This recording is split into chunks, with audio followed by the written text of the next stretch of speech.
aprovechar este tiempo para llevar este consejo que nos va a ayudar muchísimo en nuestro fortalecimiento espiritual y a la vez ayudándonos en la toma de las decisiones correctas para servir al Señor en estos tiempos.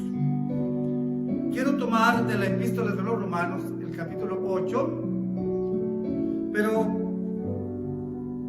qué importante es, primero que nada, entender el propósito de la epístola, porque así nos va a ayudar a entender más su contenido y su riqueza doctrinal. Esta epístola fue escrita entre el año 57 y 58 después de Cristo y fue escrita por el apóstol Pablo estando en Corinto.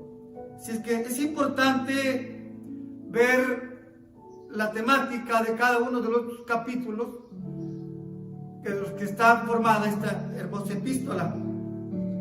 Quiero tomar el capítulo número 8, que tiene un tema principal importantísimo, no olvidando el propósito de la epístola, no pasándola por alto, que es el propósito de esta epístola es exponer la santidad y la justicia de Dios a través del Evangelio. Entonces, desde este punto de vista, vamos a abordar el capítulo 8 y las divisiones que corresponden a este capítulo. Por ejemplo, es interesante entrar con el tema. El tema principal de este capítulo 8 es viviendo en el Espíritu. Y importante porque la vida del Espíritu es la obra preciosa que principió en la salvación, en el arrepentimiento y en la confesión de los pecados. Ahí empezó esa vida preciosa, esa vida cristiana que Dios a través de Cristo nos ha dado. Entonces quiere decir que la vida del creyente desde su conversión va en ascenso, va hacia la perfección. Y ese es el tema de este capítulo 8, la gloriosa perfección de los que están en Cristo. O sea, nuestra vida está encauzada en Cristo, nació en Cristo y es dirigida por Cristo. Así es que nos esperan muchas bendiciones de parte de Dios.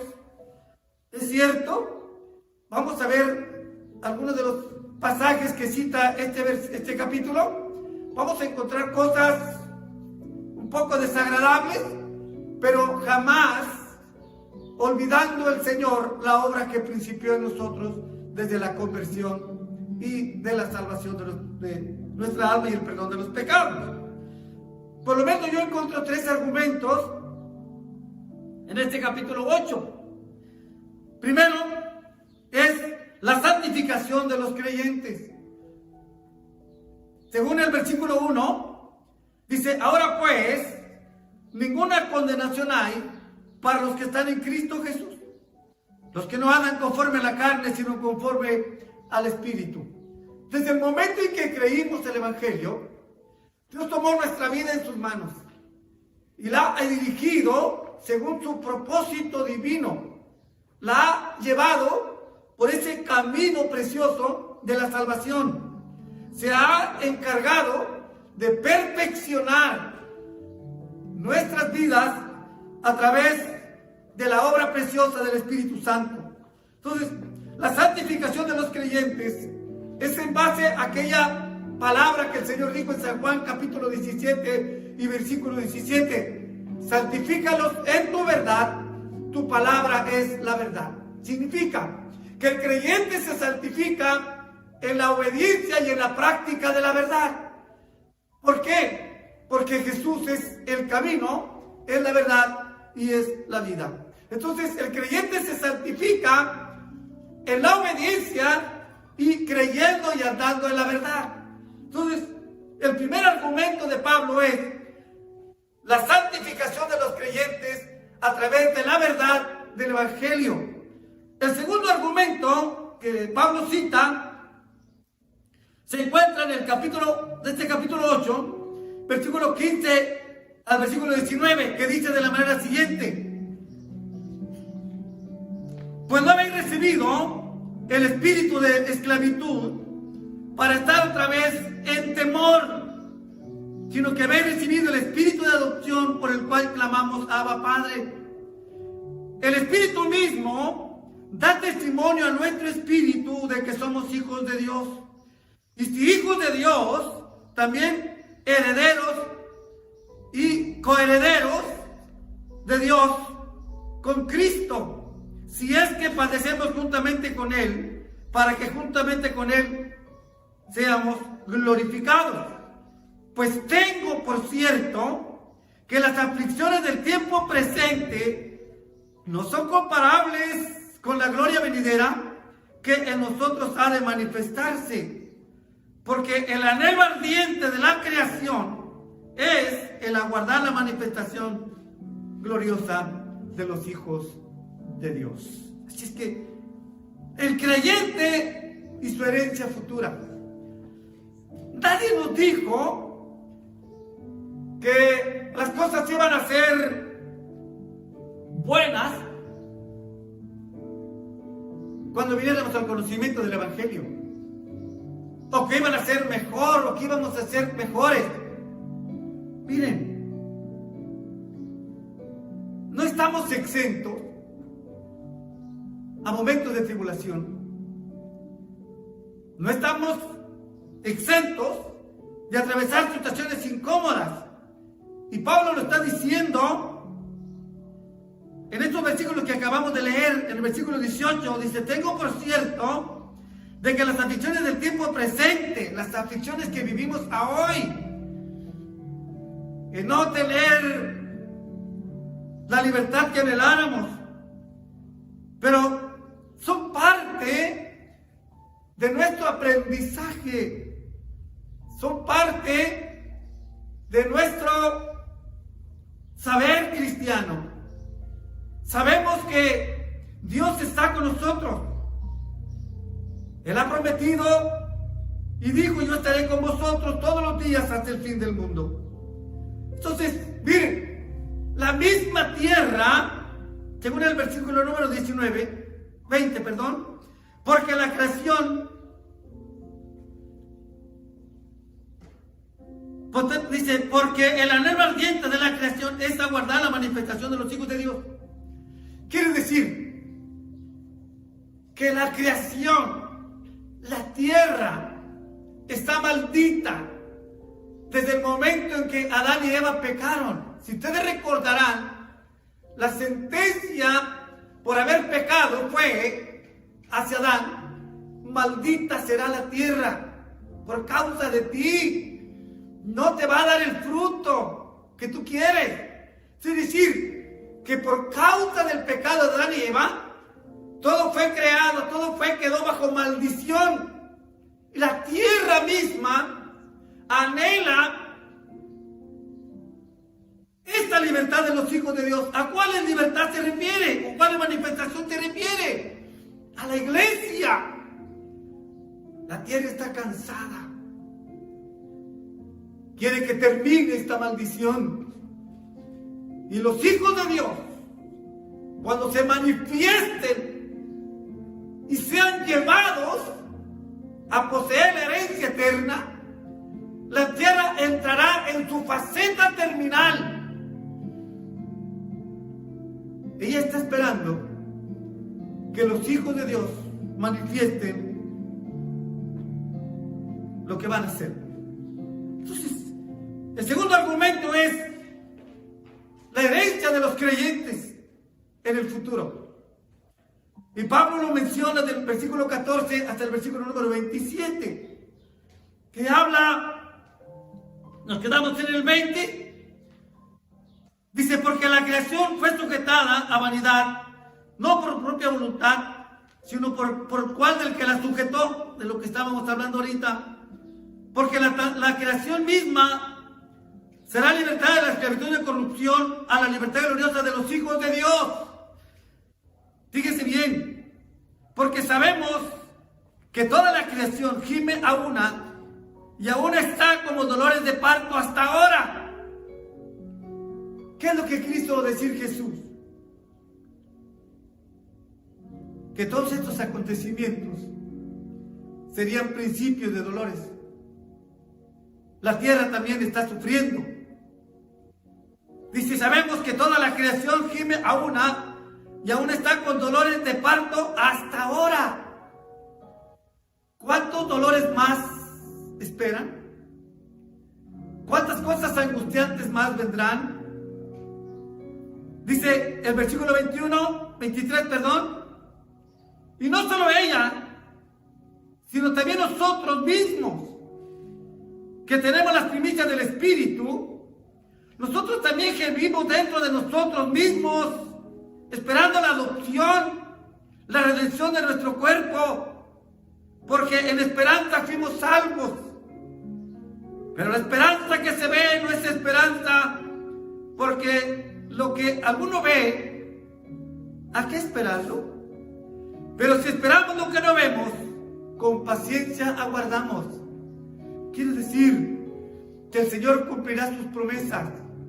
Lo que para muchos es por tardanza, se está convirtiendo tan cercano cada día. Ese día inigualable e incomparable, esperado por todos los tiempos. Que Cristo venga por su iglesia. Y de igual manera, el Espíritu nos ayuda en nuestra debilidad. Pues ¿qué hemos de pedir como conviene? No lo sabemos. Pero el Espíritu mismo intercede por nosotros con gemidos indecibles. Cuando el Espíritu interviene, es porque entraron los conflictos espirituales. Las cosas que tú y yo vemos en nuestro entorno, las cosas que tú y yo oímos es por medio de los medios establecidos de comunicación. Pero cuando el Espíritu entra, es porque hay batallas espirituales. Entra en la faceta de guiarnos en esos momentos de lucha. Lucha incomprensible para muchos. En sí, el mundo es el que está en crisis. La iglesia no está en crisis. La iglesia tiene quien lo cuide, quien la cuide, quien la guarde. El Espíritu Santo todavía está con nosotros para velar y cuidar por la iglesia. El Espíritu Santo todavía está ministrando a través de la iglesia y está llenando de vida a la iglesia para que la iglesia sea el testimonio de Jesús en la tierra. Y seamos luz, y seamos sal, y seamos la lámpara. El Espíritu Santo todavía tiene la iglesia aquí para decirle al mundo que Jesús es el camino, la verdad y la vida. El Espíritu se encarga en nuestras luchas y en nuestras debilidades, en fortalecernos, en capacitarnos para poder soportar los tiempos que vivimos. Más, dice el versículo 27, mas el que escudriña los corazones, que es Dios, sabe cuál es la intención del Espíritu, porque conforme a la voluntad de Dios, intercede por los santos. Ahí estamos. Yo creo que es un momento en que la iglesia tiene que levantar su cabeza,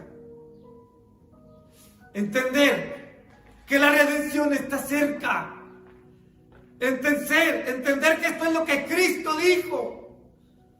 No debe de tomarnos de sorpresa todas estas cosas que están sucediendo, porque son avisos. Dijo el Señor, cuando estas cosas comiencen a suceder, mirad que vuestros corazones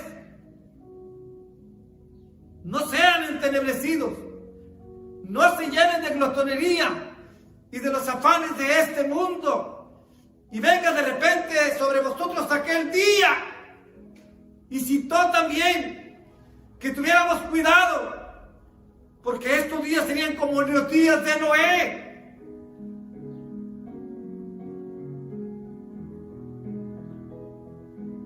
Todavía el Espíritu Santo está con nosotros.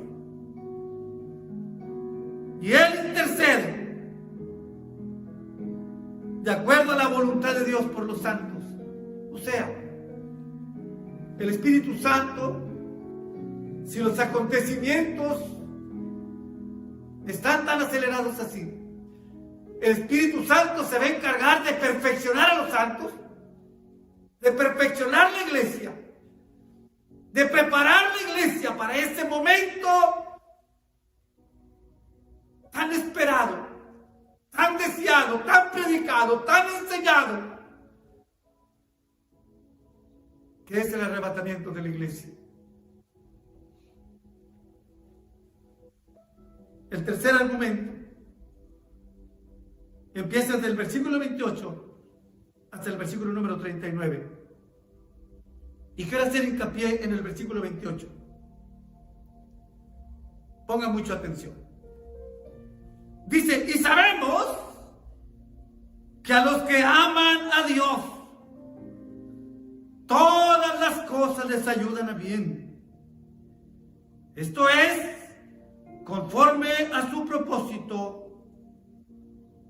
o conforme al propósito que son llamados.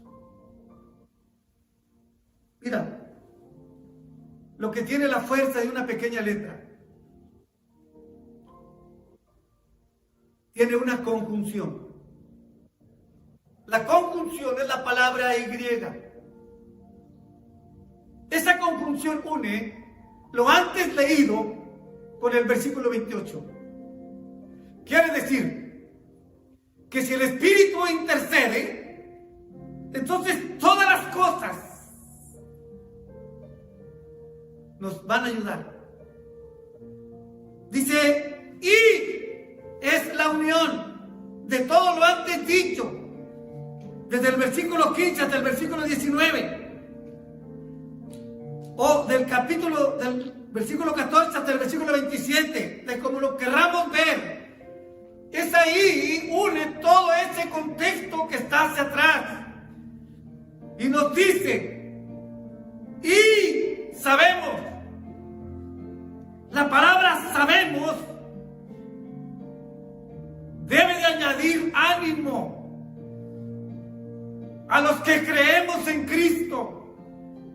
No nos toma por sorpresa. Al contrario, sabemos que se va a cumplir al pie de la letra, porque Cristo dijo, cielo y tierra pasarán, mas mi palabra no pasará.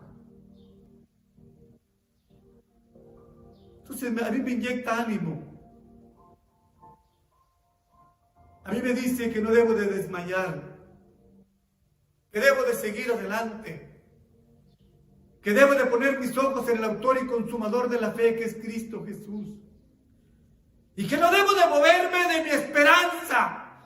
¿Cuál es mi esperanza? ¿O cuál es la esperanza del creyente?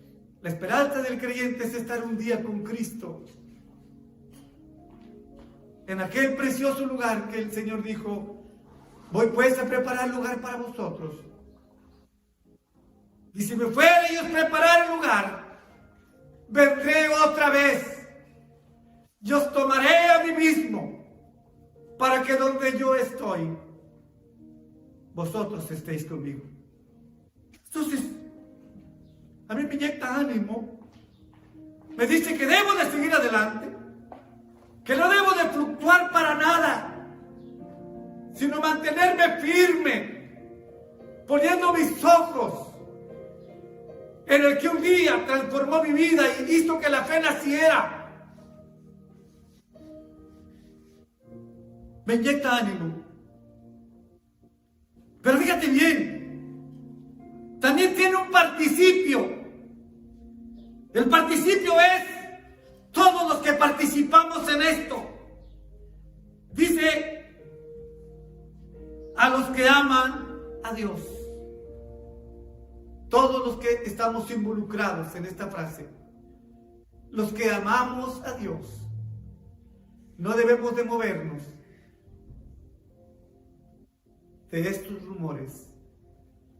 Dice el Salmo 46, aunque brame el mar y las naciones y se turben los reinos, Jehová de los ejércitos está con nosotros. Nuestro refugio, mi refugio, es el Dios de Jacob. Entonces no temeré mal alguno, como dijo el salmista. No temeré mal alguno porque tú estarás conmigo. Y tú eres mi buen pastor. Y a tu lado nada me faltará.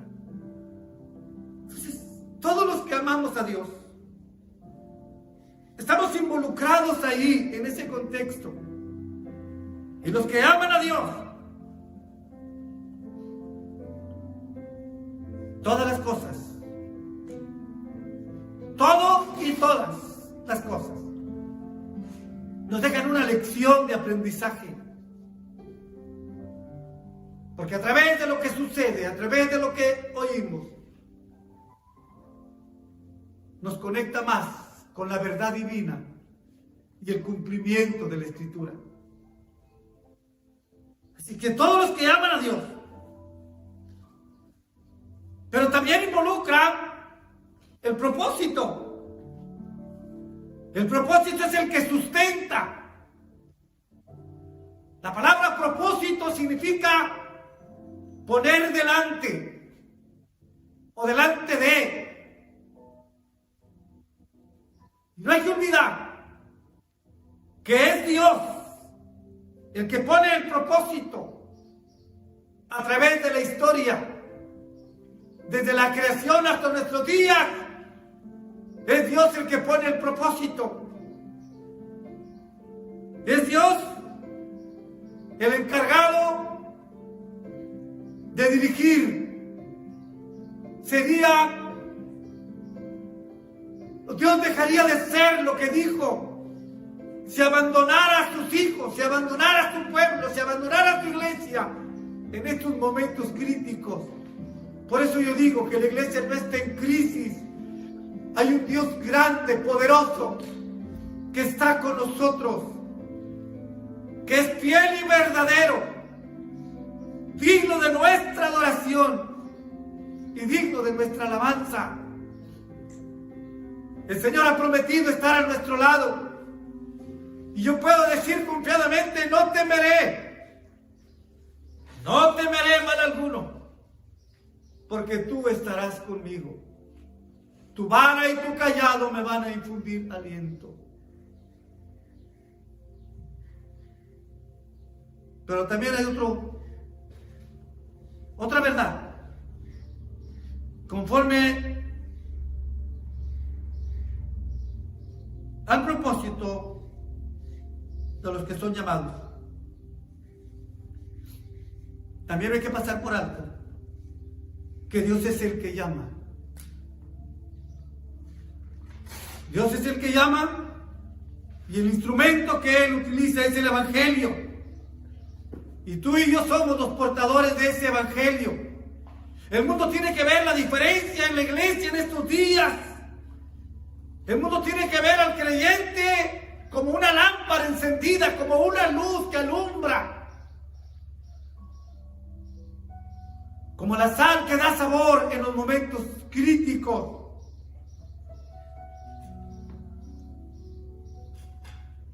El creyente está utilizado en este proyecto divino para ser el mensajero de esta verdad divina. El Evangelio está siendo proclamado para llamar simplemente o para invitar a la salvación.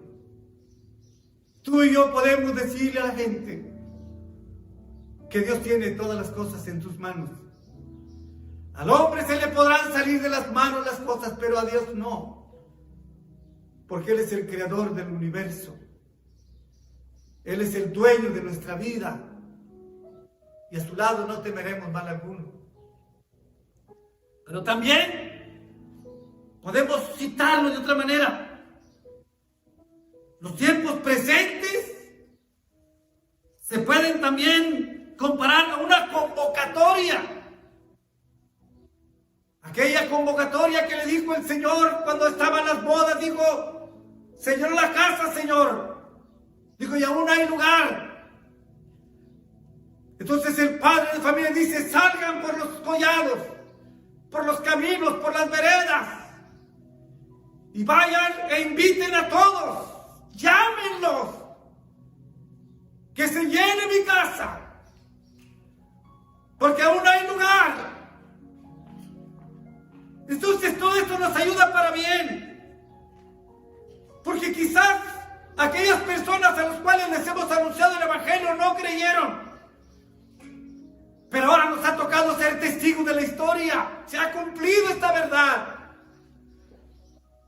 Nos ha tocado ser testigos de esta profecía. Y no solamente ahora nosotros como predicadores, con ustedes como hermanos que testifican y hablan de Jesús, sino ahora también se han integrado a este mensaje los científicos, anunciando las calamidades por venir. Se están doblegando ante el Evangelio, porque el Evangelio es la única oferta de salvación y vida eterna. Entonces es una convocatoria. A través de esta convocatoria podemos decir lo que Jesús dijo: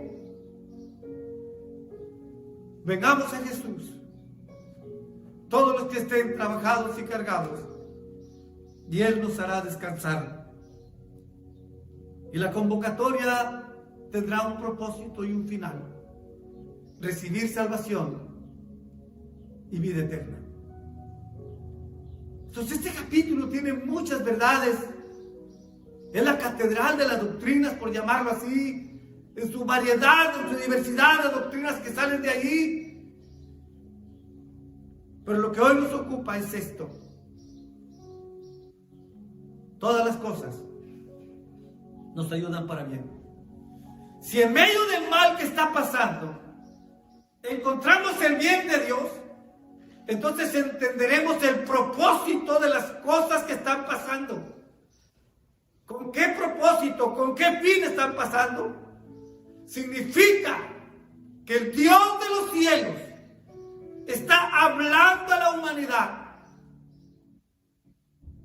para que crean en el Evangelio, para que abracen la esperanza de vida eterna.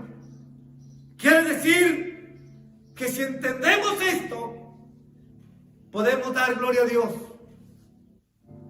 porque es a través de esto que Dios está haciendo el llamado. No hay que confundir el texto, miren, ni hacer una mala interpretación del texto cuando decimos que muchos son los llamados y pocos los escogidos. Los escogidos son el pueblo de Israel, son selectos, son pocos, pero los llamados son multitudes. Los llamados es todo el mundo gentil. Todo aquel que creyera el Evangelio está siendo llamado, o el que oye el Evangelio también está siendo llamado a la salvación. Y esta es la función de la iglesia: que nos convirtamos en los mensajeros de Dios. Es tiempo de que veamos la realidad. Es tiempo de alumbrar. Es tiempo de hablar de Jesús. Es tiempo de clamar por misericordia por el perdido, por aquel que está angustiado, por aquel que no sabe qué hacer, por aquel que no sabe a quién recurrir. Y si no sabe qué hacer, tú eres el elocuente mediador que estarás ahí para ayudarlo. Permíteme hacer una oración por ti en esta hora.